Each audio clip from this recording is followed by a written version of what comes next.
Cari telespettatori, ben ritornati con noi anche questa sera e ancora insieme facciamo un altro approfondimento tenendoci su quelli che sono degli elementi molto importanti per la nostra regione, il nostro territorio e la nostra economia. Questa volta affrontiamo il settore strategico importantissimo, già l'abbiamo visto anche insieme, delle costruzioni, dell'edilizia.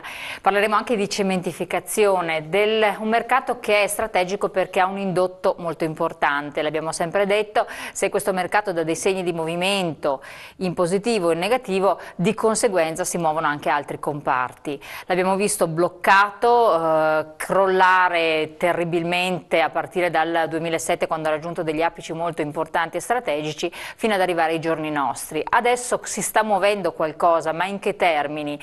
Molti anche ci hanno chiesto: si sta rivalutando l'immobile, aumentano i prezzi, vale la pena investire negli immobili oppure no?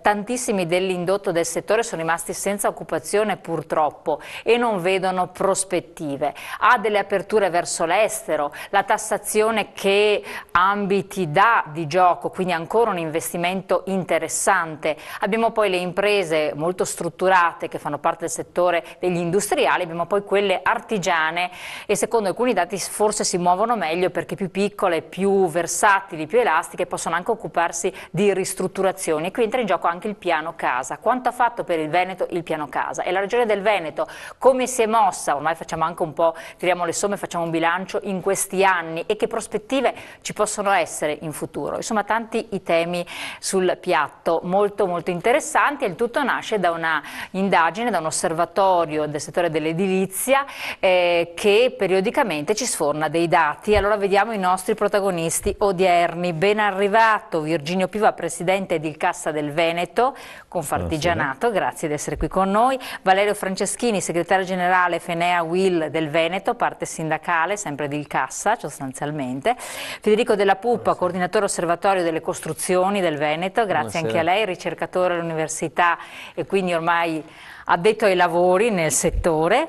Carlo Ferrari, direttore Edilcassa, grazie anche a lei, e Marino Zorzato, vicepresidente regione del Veneto, grazie anche a lei, con una competenza anche nel settore bilancio, per cui potrà darci degli aggiornamenti. Sempre con noi presente Luigi Sposato, che ci aiuterà, ci supporterà anche con delle domande così tecniche da imprenditore per capire meglio il settore, poi naturalmente mettendosi un po' nei panni dei cittadini, che cosa si aspettano di ricevere come risposte.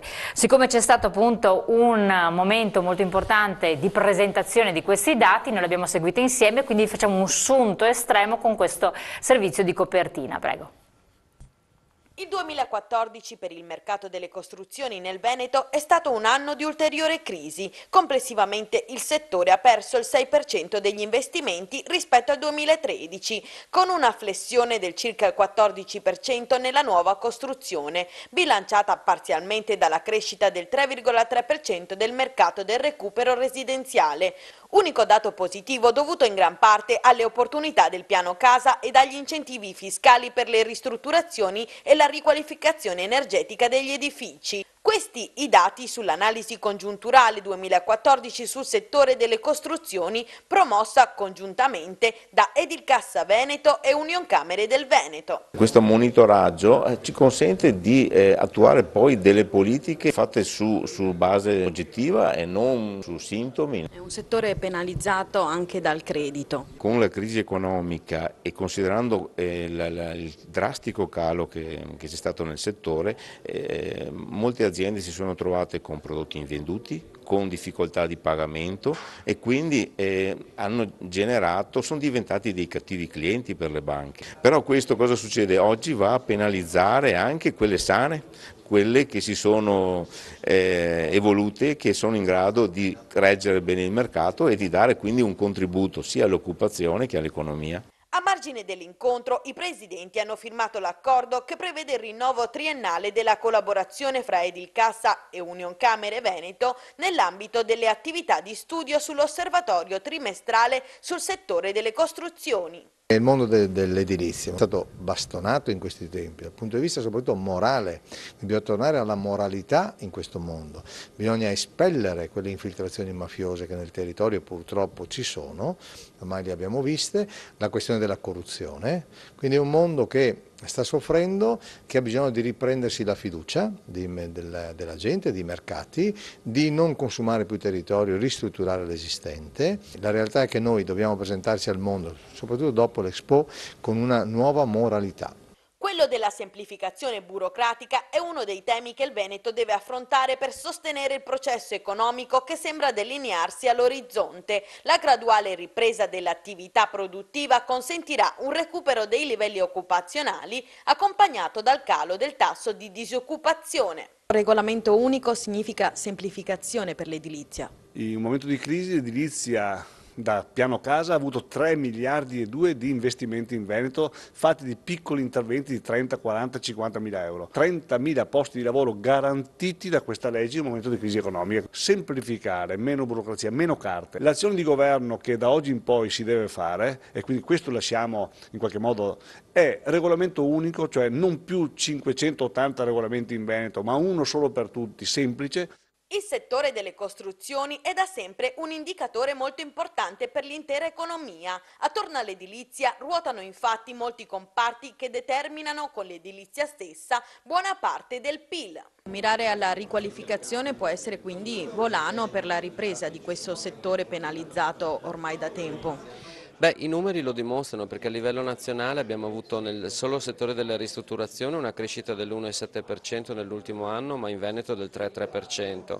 Complessivamente negli ultimi 7 anni a livello nazionale le ristrutturazioni sono cresciute del 4,3%, a livello Veneto del 18,3%. Significa che gli strumenti incentivanti promuovono la crescita del mercato, ma soprattutto gli strumenti che sono molto vicini agli investitori. Ecco, ed è con questo che vorrei proprio incominciare, quindi con lei, professore. Vediamo un po' di fare uno spaccato, quindi capire bene cosa è successo, cosa stava succedendo. Ci siamo trovati un anno fa più o meno a dire c'è un segnale di ripresa, c'è un anno e mezzo fa. Qual è la situazione? Allora, diciamo che i segnali di ripresa spesso sono attesi e quindi sono molto spesso anche delle speranze rispetto anche a piccoli segnali che con l'osservatorio trimestrale riusciamo anche a monitorare. L'importanza di questo osservatorio è il fatto che il monitoraggio del mercato viene fatto ogni 3 mesi e quindi si riesce ad avere il polso della situazione. Purtroppo il settore delle costruzioni un tempo è un settore in qualche modo più solido, con delle dinamiche di lungo periodo.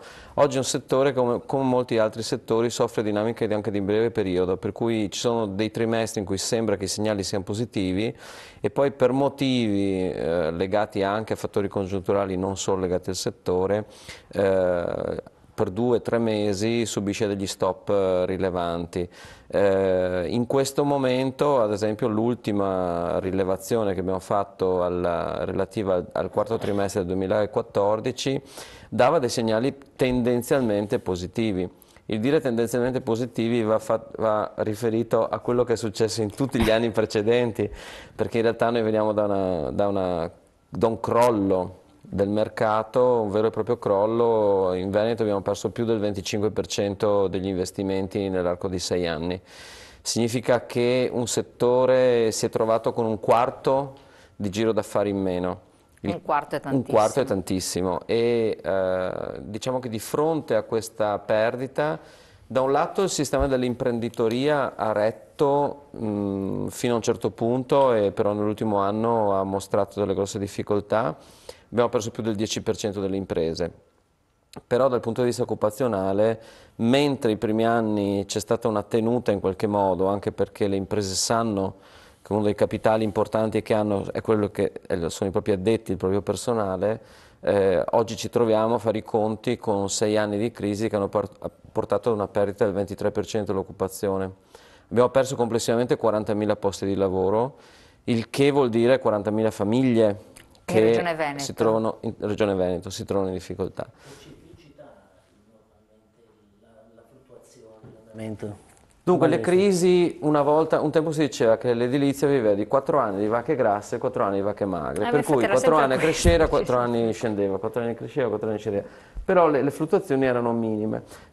L'ultima grossa crisi è stata quella, diciamo, post Tangentopoli, Ma erano crisi brevi, di 2 anni più o meno, e l'edilizia con la sua dinamica, perché i tempi di cantieri sono, ora del permesso di costruire, cioè sono di 2 o 3 anni gli investimenti, riusciva con questa sorta di deriva a superare in qualche modo la crisi, cioè le crisi c'erano, modificavano un po' il mercato, però garantivano in qualche modo che il settore ripartisse E quindi con anche le i sue posti di dinamiche. lavoro venivano garantiti con questo. Sì, anzi nel passato la cosa interessante è che nella crisi economica precedente, l'ultima che abbiamo avuto, l'edilizia aveva assorbito il 40%, in modo figurato ovviamente, aveva assorbito il 40% dei fuoriusciti dal settore industriale, che era stata una crisi economica fortemente industriale, delocalizzazioni, cioè cose varie, e l'edilizia invece era in crescita, era riuscita in qualche modo ad assorbire. In questo caso è tutta l'economia che si è fermata per un periodo così lungo, perché poi nel 2011 sembrava che ripartisse, poi invece c'è stato lo stop ulteriore, e quindi l'edilizia più degli altri settori è entrata in crisi, non garantendo più, non avendo poi più, diciamo, ciò che un tempo permetteva al settore di restare a galla, che era la diversificazione degli investimenti. Laddove il mercato privato tirava, gli investimenti pubblici scendevano. Nel momento in cui gli investimenti privati rallentavano, l'edilizia entrava in crisi, c'era un'iniezione di economia pubblica che garantiva al settore in qualche modo di... Ora, siamo a riduzioni degli investimenti pubblici per forza di cose. Tra l'altro io mi domando anche, siamo a 340 opere infrastrutturali strategiche in Italia, ma forse ci sono soldi per finanziarne 30-35, per cui anche il nuovo ministro Del Rio dovrà scegliere cosa far partire e cosa no. E quindi siamo di fronte ad una riduzione complessiva degli investimenti che mai nel tempo ha avuto tutte queste cause concomitanti. Però permettetemi un'ultima nota, paradossalmente in questo momento mai le condizioni complessive sarebbero più favorevoli ad una crescita, ad una ripartenza, perché abbiamo il costo del carburante, dei prodotti petroliferi bassissimo, cioè sono scesi, abbiamo il sistema di incentivi più elevato mai avuto. Abbiamo in questa regione un sistema ulteriore di incentivi che ha dimostrato, i dati li avete già sentiti, una grandissima capacità di attivazione. Piano casa. Piano casa. E poi abbiamo in questo momento anche i tassi più bassi mai avuti nella storia. E anche tutti i quattrini che in teoria dovrebbero arrivare. In teoria col quantitative easing dovrebbe arrivare sul mercato una forte iniezione di liquidità. Questo si spera, perché sono anni che tutti quanti noi predichiamo, purtroppo inascoltati. Infatti, ecco, la tassazione, adesso dopo vedremo anche a livello regionale cosa ci dice il Vicepresidente, la tassazione però a livello nazionale imposta al settore, quindi agli investitori, è una tassazione altissima che non vede margini. Ma anche con dei paletti abbastanza strani, perché si dà da un lato, con una mano gli si dà gli incentivi al mercato, con l'altra mano gli si dice però devi garantirmi l'8% subito. Adesso io semplifico un po', però cioè, da un lato a questo settore si dice ti do gli incentivi, da un altro lato però vincolo le imprese nella loro operatività, tra l'altro con dei meccanismi che non sono molto incentivanti. Allora, alle imprese si impone, diciamo, nel momento in cui servirebbe un po', non dico la discesa libera senza paletti, no? Ma insomma delle curve abbastanza dolci per accompagnare il settore, gli si impone uno slalom speciale un po' troppo, diciamo, arzigogolato, e questo meccanismo non aiuta soprattutto non solo nei provvedimenti, diciamo, a lungo termine, ma soprattutto in quelli che dovrebbero avere un lunghissimo termine e invece vengono giocati anno per anno con degli annunci che anche in questi giorni, francamente, leggere sui giornali, forse levano gli incentivi, forse non si sa quali mettono, quali non mettono. Questo crea sostanzialmente nel mercato una sensazione di attesa e di stiamo a vedere cosa succede. Cioè l'investitore oggi non ha più un orizzonte certo, non sente più delle condizioni di certezza, o si danno delle condizioni di certezza agli investitori e alle imprese, altrimenti questo settore non riparte, ma l'economia in generale non riparte. Ecco, ma che differenza secondo lei c'è tra questo tipo di incertezza e quello che ha l'impresa, per esempio? Siamo lì in termini Allora, consideriamo che l'impresa è più penalizzata, per esempio dal punto di vista del credito, perché negli ultimi 3 anni le famiglie hanno avuto una diminuzione delle erogazioni del 7,8% all'incirca e le imprese quasi del 12%. Cioè, in realtà oggi le famiglie magari possono mettere sul piatto rispetto al credito, no, determinate garanzie, ma oggi gli imprenditori che già si trovano in difficoltà economica a mettere ulteriori garanzie si trovano in grandissima difficoltà e in questo senso il settore finanziario negli ultimi anni non ha mostrato quella necessaria, diciamo, lungimiranza che servirebbe, quell'essere a fianco delle imprese, essere partner. Elasticità. Ecco, Vicepresidente, a fronte di questi dati, come avete affrontato voi in questo periodo la situazione e poi entreremo anche in altre questioni un po' più dell'immediato, quindi per far capire anche ai cittadini cosa è stato fatto e poi sentiremo degli vari addetti ai lavori, come è stata la reazione naturalmente. Credo che quello che è importante dire è che ognuno dovrebbe fare bene il proprio compito dov'è. Molte volte pontifichiamo molto su quello che devono fare altri. È facilissimo pontificare sul lavoro di altri. Allora, se Regione Veneto può, ma dopo vedremo i dati, farsi merito del piano casa che potevano far tutti in Italia, cioè non è una legge che non poteva essere imitata o copiata. Come il nostro, c'è stato il primo periodo di Sardegna e poi dei palliativi. Se tutti avessero fatto qualcosa che somiglia al nostro, cioè 3 miliardi e 2 di fatturato che poi possono essere, li stimiamo quello che è, beh, basta moltiplicare per gli abitanti d'Italia. Ma che caratteristiche aveva? Spieghiamo perché forse non è ben compreso anche allora, da chi... Partivo da qua per fare un ragionamento che era questo. Noi dovremmo, per parte nostra, rendere facile per i cittadini, siano essi artigiani, commercianti o dei cittadini semplici, facile trasformare la voglia di sistemarsi casa, sistemarsi capannone, fare un investimento, fargli facile sta roba. Cioè quando gli viene la voglia, non far sì che in un anno di carte gli vada via. Ci vuole sia la facilità delle procedure, delle carte, in questo caso degli incentivi, poi ne parleremo, ma creare anche le condizioni psicologiche per ciò avvenga. Cioè, parlavamo prima delle tasse sulla casa, sugli artigiani. Cioè, la domanda è, c'è crisi economica? Sì. Cos'è che ha funzionato? La legge sugli incentivi nazionali, e se invece che discutere ogni 6 mesi la proroghiamo o no, visto che sta dando risultato, qualcuno dovrebbe dire resta per sempre, così uno si organizza. Quella regionale, piano casa, che cos'è? Incentivi non più economici, non possiamo farli per legge, ma di cubatura. Quindi la somma delle due cose dà un buon risultato nella stabilità.